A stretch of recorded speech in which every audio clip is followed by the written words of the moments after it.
Olá, seja bem-vinda, seja bem-vindo ao Sessão Aberta, o podcast do Ministério Público Federal em São Paulo.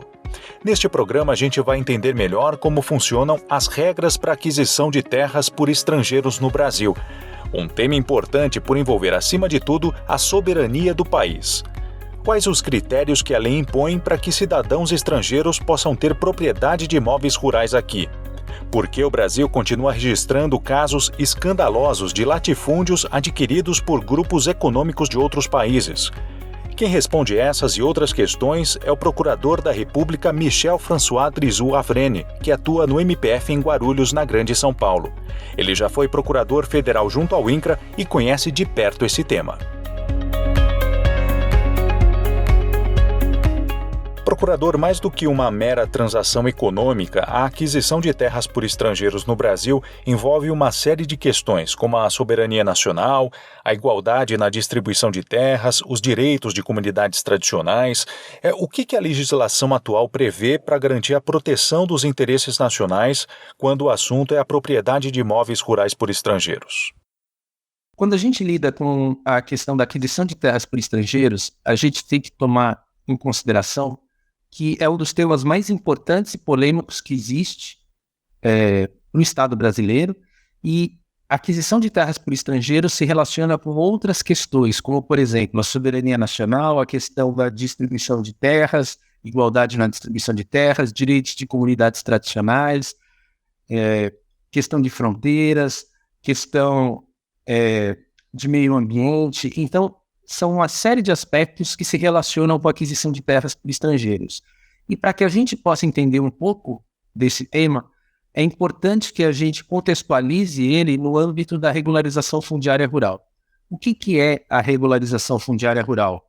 Ela é uma política de Estado, ou seja, de caráter permanente, de arrecadação de terras que descumpram a função social. A função social ela possui aquelas 4 dimensões previstas na nossa Constituição, que é a dimensão ambiental, a dimensão do bem-estar, a dimensão trabalhista e a dimensão da produtividade. A função social de um imóvel rural é cumprida quando concomitantemente são respeitadas essas 4 dimensões. E essas terras que descumprem a sua função social, elas podem ser destinadas a pessoas com vocação agrícola, ou seja, aquelas pessoas que têm aptidão para produzir nessas terras que não cumprem uma função social. Essa política de regularização fundiária, ela pode ser tomada de uma forma bem ampla, dessa maneira como eu coloquei para vocês. E ela, além de tratar disso, ela trata de praticamente todo o território nacional. Por quê? Porque ela lida com questão de fronteiras, existe a preservação das nossas fronteiras, a segurança do Estado. Isso é um dos aspectos da regularização fundiária rural. Além disso, questão de unidades de conservação, que se destaca a questão ambiental, também é um dos temas da regularização fundiária rural. Questão de Amazônia, onde são diversos interesses, um aspecto importante para fins de regularização fundiária rural. Além disso, questões que envolvem minorias também são tratadas pela regularização fundiária rural. Aí deve ser destacada a questão da preservação da identidade cultural de minorias, como, por exemplo, quilombolas indígenas.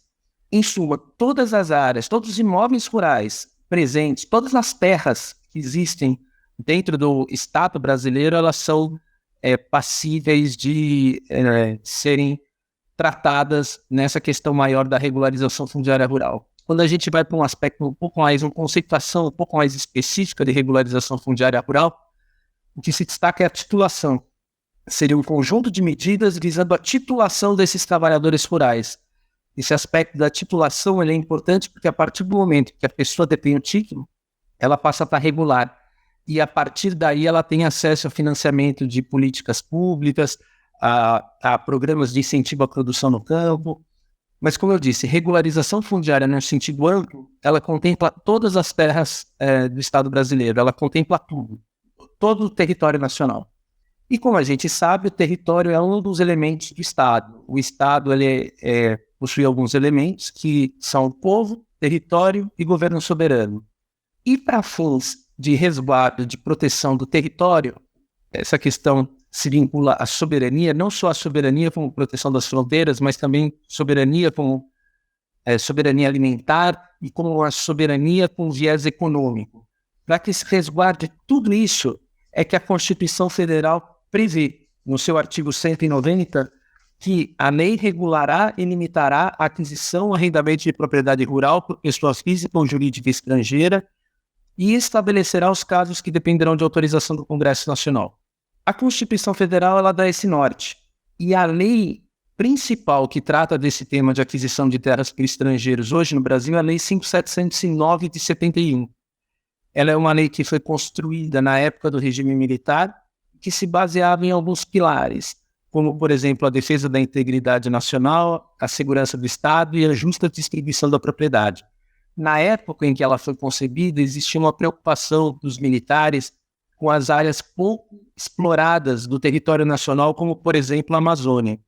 E com esse viés de proteger essas áreas pouco ocupadas, é que foi construída a Lei 5.709, que é a lei que até hoje regula essa temática da aquisição de terras por estrangeiros.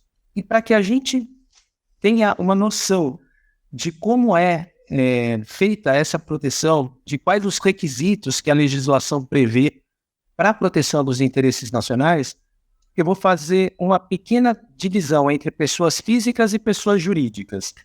Para as pessoas físicas, em primeiro lugar, o que a lei ela diz é que essa pessoa de nacionalidade estrangeira ou português não equiparado, o português não equiparado, ele não tem o mesmo status do brasileiro naturalizado. Então, para esses estrangeiros, é que vão ser aplicáveis algumas restrições. Então, esse é o primeiro parâmetro, a nacionalidade estrangeira. O segundo parâmetro é a residência.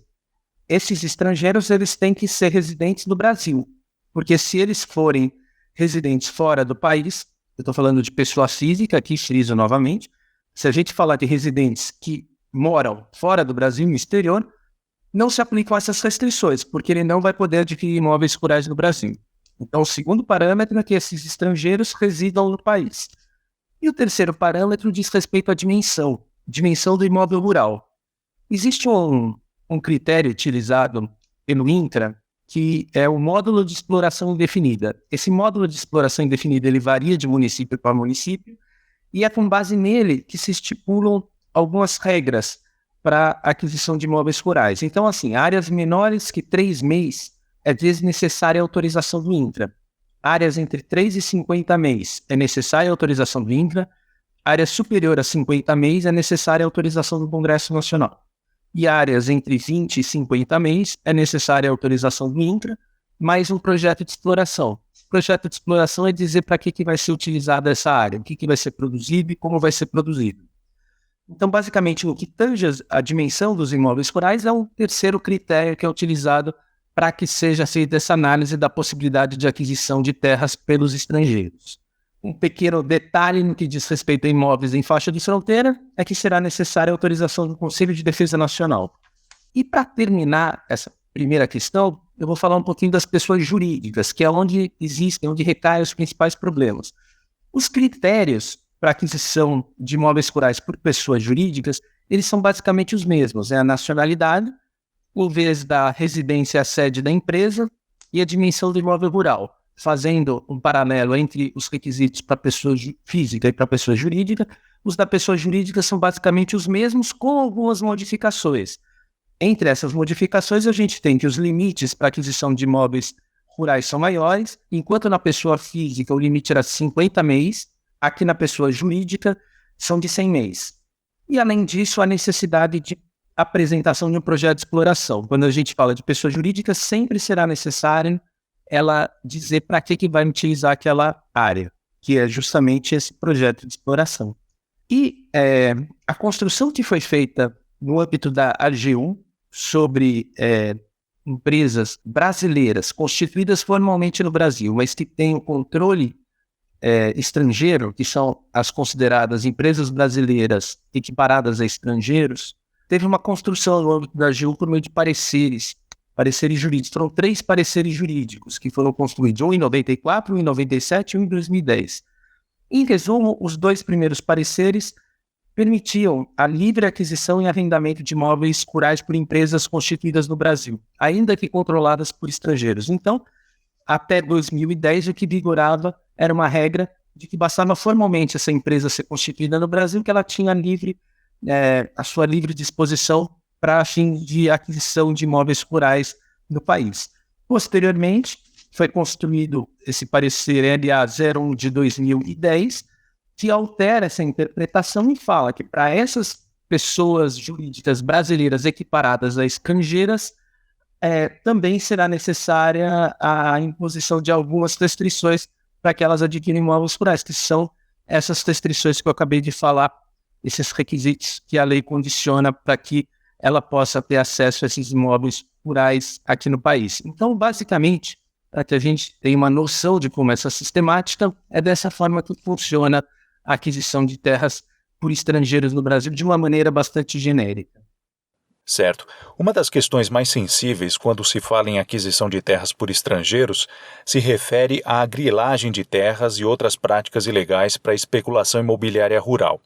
2 casos se tornaram bastante emblemáticos. Um deles foi a aquisição de mais de 151 mil hectares de terras em vários estados brasileiros até 2012 pelo fundo de pensão norte-americano TIAA-CREF, por meio de uma parceria com o grupo Cosan, grupo brasileiro. O outro foi a compra de cerca de 405 mil hectares por um fundo de investimentos vinculado à Universidade de Harvard, também dos Estados Unidos, na região do Mato Piba, Maranhão, Tocantins, Piauí e Bahia até 2016.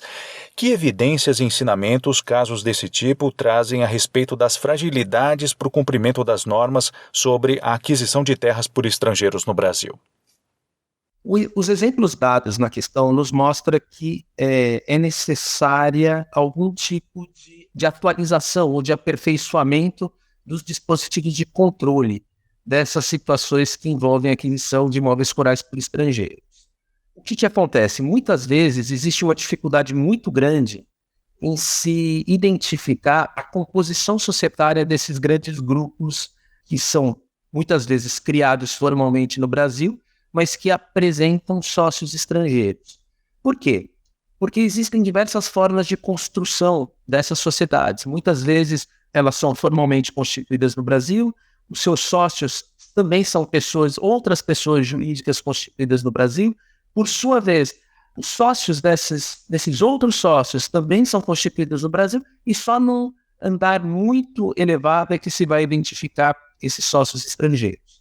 Mas como eu disse na questão anterior, havendo controle societário, controle majoritário por estrangeiros, essas empresas, ainda que brasileiras formalmente, são equiparadas a estrangeiros e se submetem às restrições da lei, conforme o entendimento contido no parecer LA 01 de 2010 da Advocacia Geral da União.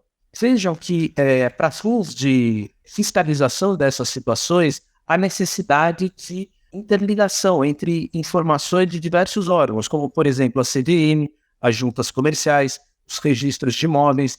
Isso facilitaria, de certa forma, o acesso a essas informações que são fundamentais para que seja possível a concessão da autorização para essas empresas adquirirem imóveis rurais ou não.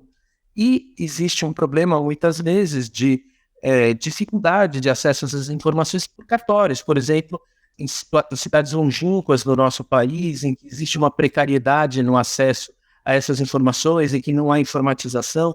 Então, são vários os aspectos que têm que ser levados em consideração quando a gente percebe que há fragilidades nessa situação de aquisição de terras por estrangeiros quando se está diante de construções societárias, que muitas vezes camuflam esse controle estrangeiro. E vejam que, além dessa situação, existem outras situações que também vão gerar a incidência das restrições para aquisição de imóveis rurais por estrangeiros, como, por exemplo, empresas brasileiras em casos de fusão com estrangeiras, incorporação, alteração do controle societário, tudo isso gera incidência das restrições caso haja controle por estrangeiros.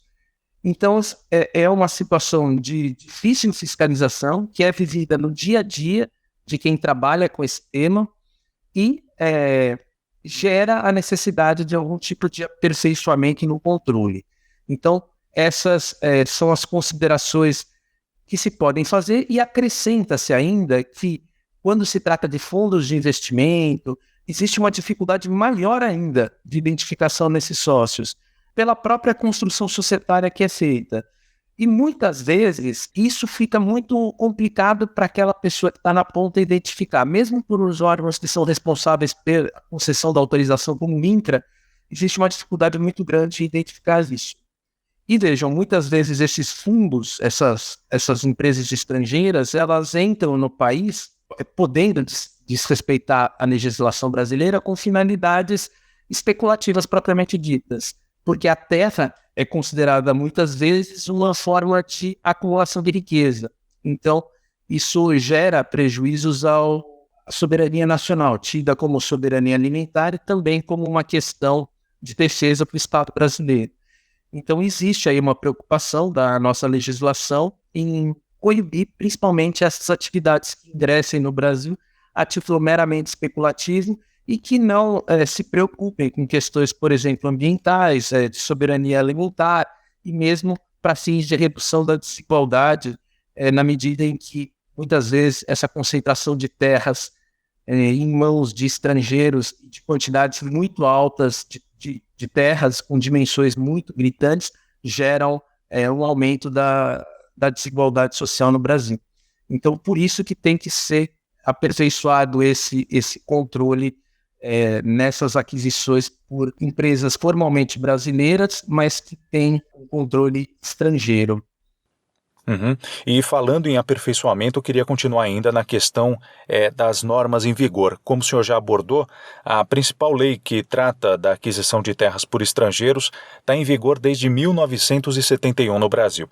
Na sua avaliação, há necessidade de uma atualização das normas legais sobre o assunto ou o arcabouço jurídico atual, com acréscimos trazidos pela Constituição e pela jurisprudência, ainda dá conta das transformações socioeconômicas e dos desafios que surgiram nas últimas décadas? Bom, como eu disse anteriormente, a Lei 5.709, que é a principal lei a tratar da aquisição de imóveis rurais por estrangeiros, ela foi construída durante o governo militar. E a ideologia que existia na época era de que era necessária a defesa de áreas pouco ocupadas e tidas como estratégicas no território nacional, como, por exemplo, a Amazônia. E, com base naqueles princípios da defesa da integridade nacional, da segurança do Estado e da justa distribuição da propriedade, é que foi construída a Lei 5.709 e os seus principais dispositivos. Houve algumas mudanças nessa lei desde então. No entanto, a jurisprudência dos tribunais é muito escassa sobre esse tema. Eu posso citar algumas decisões do STJ e do STF, mas são muito pequenas, como, por exemplo, o recurso especial 16.41038 do Ceará, que foi a relatora ministra Nancy Andrighi. A data do julgamento foi 12 de novembro de 2018. Nesse julgamento pelo STJ, o que se decidiu foi que uma empresa brasileira com controle estrangeiro poderia usucapiar uma terra desde que obedecidas as restrições. Essa jurisprudência do STJ seguiu na linha do que está colocado nesses pareceres, nesse último parecer da AGU, que contempla essas restrições. Existe uma outra decisão do STF, que é a ação civil originária 2463, que teve o relator ministro Mauro Aurélio, em que se discutia uma decisão da Corregedoria do Tribunal de Justiça de São Paulo que disse que não se aplicariam as restrições para aquisição de imóveis rurais, e houve suspensão desse parecer normativo da Corregedoria de São Paulo. Existem pouquíssimas decisões, como eu disse, essas duas são exemplos. Em instâncias inferiores também existem poucas decisões, e o que se percebe é que o principal intérprete dessa lei é a Advocacia Geral da União, na medida em que o INCRA é que concede a autorização para aquisição de imóveis rurais para estrangeiros. É o INCRA, a autarquia responsável por conceder essa autorização. E como o INCRA faz parte da estrutura federal, ele acaba seguindo as orientações da Advocacia Geral da União, que tange aos aspectos jurídicos. Mas vejam que, em São Paulo, a Corregedoria entendeu que não se aplicaria esse entendimento da Advocacia Geral da União. Então, existe uma situação de certa fragilidade nesses pareceres jurídicos, na medida em que são pareceres jurídicos, e seria conveniente que algumas dessas alterações, algumas dessas restrições que foram colocadas nesse parecer jurídico da AGU fossem incorporadas na legislação. Isso porque você tem uma maior segurança jurídica quando você incorpora isso na própria lei, deixando de haver grande parte dessas discussões que são enfrentadas nos dias de hoje. E vejam, é uma lei antiga da época do regime militar que tinha uma outra ideologia quando ela foi elaborada. Então esse é um tema que merece uma reflexão e deve ser, sim, objeto de aperfeiçoamento legislativo. Existem vários projetos de leis em diferentes sentidos, é um tema em franca ebulição, mas que desde 2010 vem vigorando esse parecer da Advocacia Geral da União. E só a título de curiosidade e também colaboração nesse tema, existem diversos países que possuem grande quantidade de terras. Foi feito um estudo pela Câmara dos Deputados em 2011, em que foram analisadas as situações de aquisição de imóveis rurais por estrangeiros em vários países. E a título exemplificativo, os Estados Unidos, existe monitoramento pela legislação federal dessa questão de aquisição de terras por estrangeiros, podendo haver restrições na legislação estadual. No Canadá, também podem haver restrições impostas pelos governos das províncias. Na China, a propriedade de terras em zonas rurais ou urbanas é do Estado ou da coletividade camponesa, existe uma restrição muito grande para essa aquisição de terras por estrangeiros. Então vejam que em países com grandes quantidades de terras, Estados Unidos, Canadá e China, existem restrições.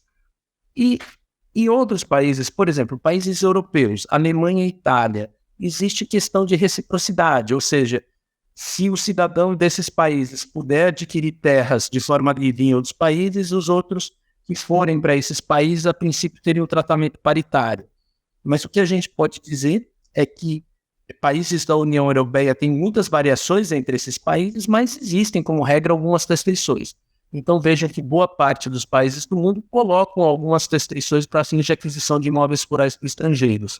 E nesse sentido, esse parecer da AGU também segue numa linha de impor algum tipo de restrição para esses estrangeiros que têm interesse em adquirir imóveis rurais no Brasil, o que está na linha tanto do que acontece em diversos outros países, como na linha dessas poucas decisões judiciais e tribunais superiores que eu coloquei anteriormente aqui como exemplos.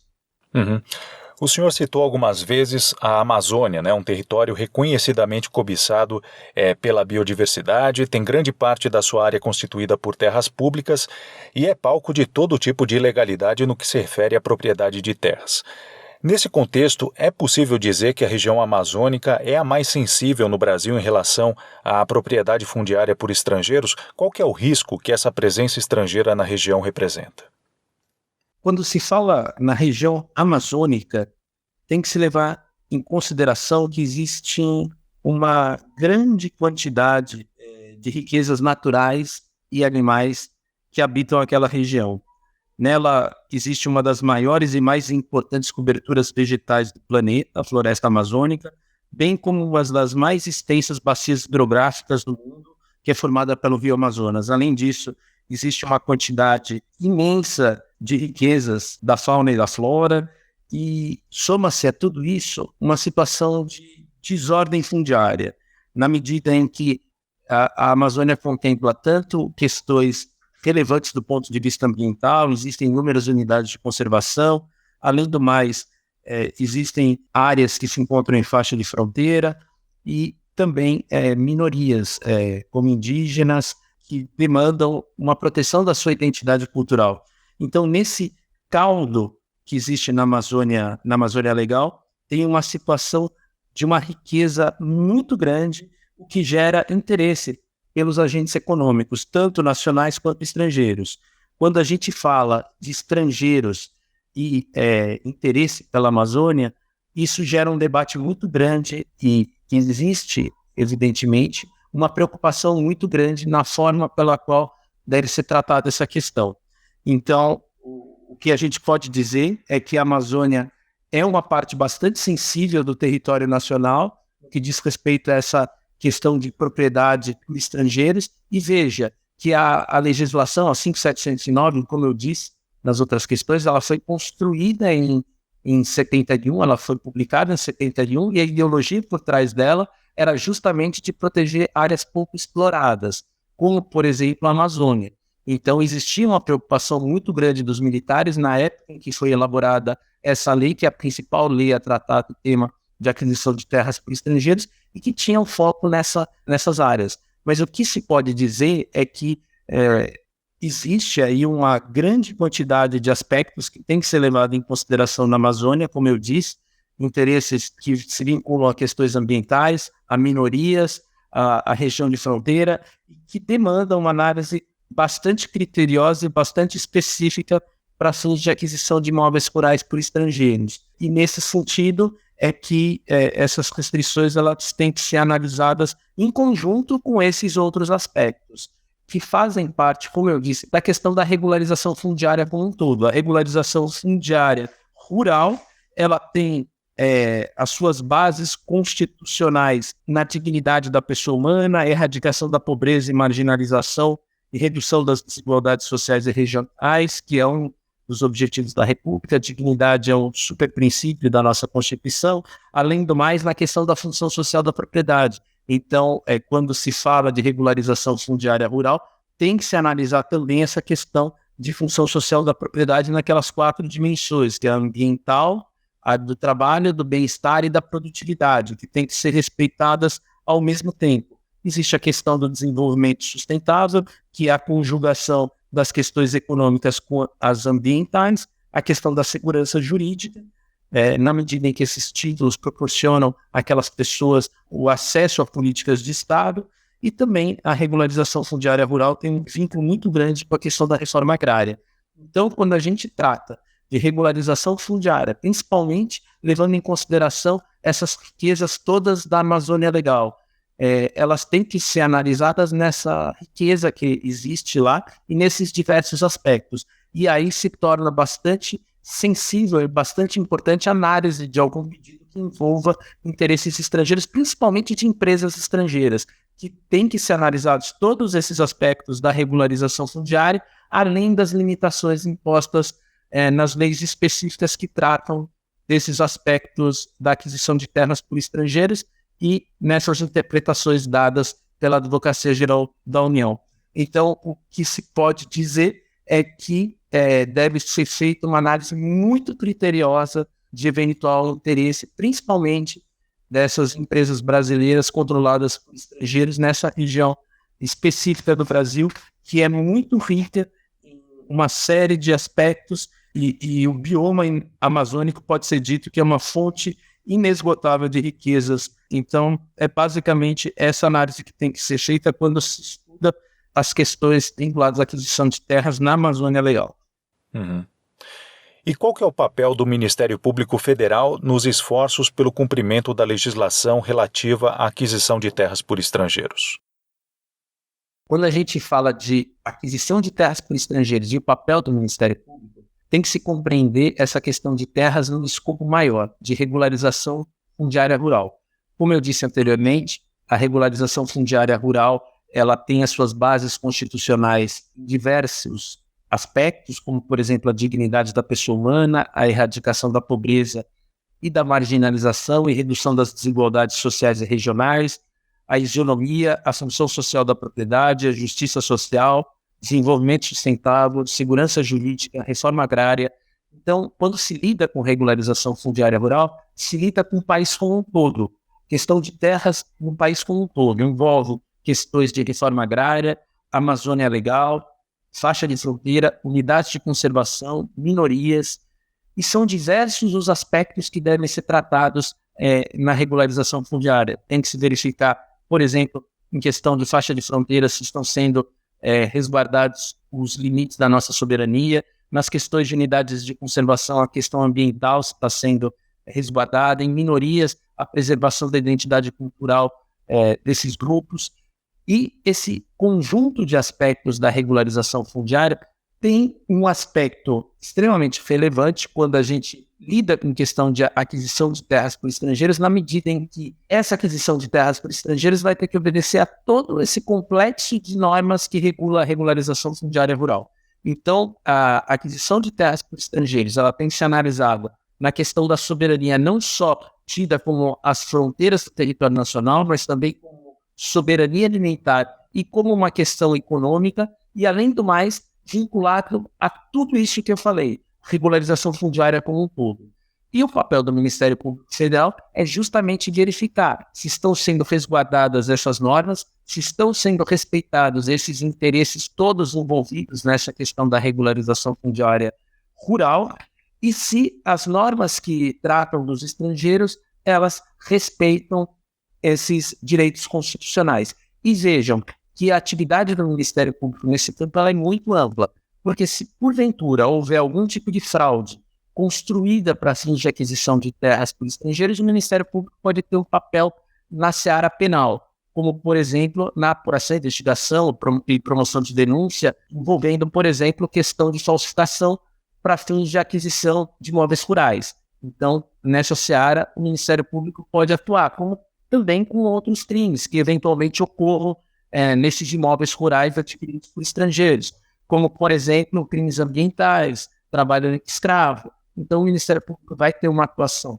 penal, em alguns casos envolvendo a aquisição de terras por estrangeiros, como também uma atuação civil administrativa, na medida em que ele verifica se todos esses interesses estão sendo resguardados, se estão sendo respeitados os direitos constitucionais que se ligam a essa temática da aquisição de terras por estrangeiros e também auxiliando, em certa medida, quando, por exemplo, surjam projetos de lei que visem a alterar a legislação que trata desse tema. Atualmente, a principal lei é a 5.709, como eu disse anteriormente, e esses projetos de lei, eles devem estar inseridos nesse contexto maior da regularização fundiária rural, de respeito a todos esses direitos constitucionais. Então, é um tema muito importante, é um tema em franca evolução, que existem inúmeras propostas de alteração do que hoje se encontra em vigor, e o Ministério Público tem um papel fundamental de fiscalizar se todas essas regras que vigoram hoje no nosso país estão sendo corretamente aplicadas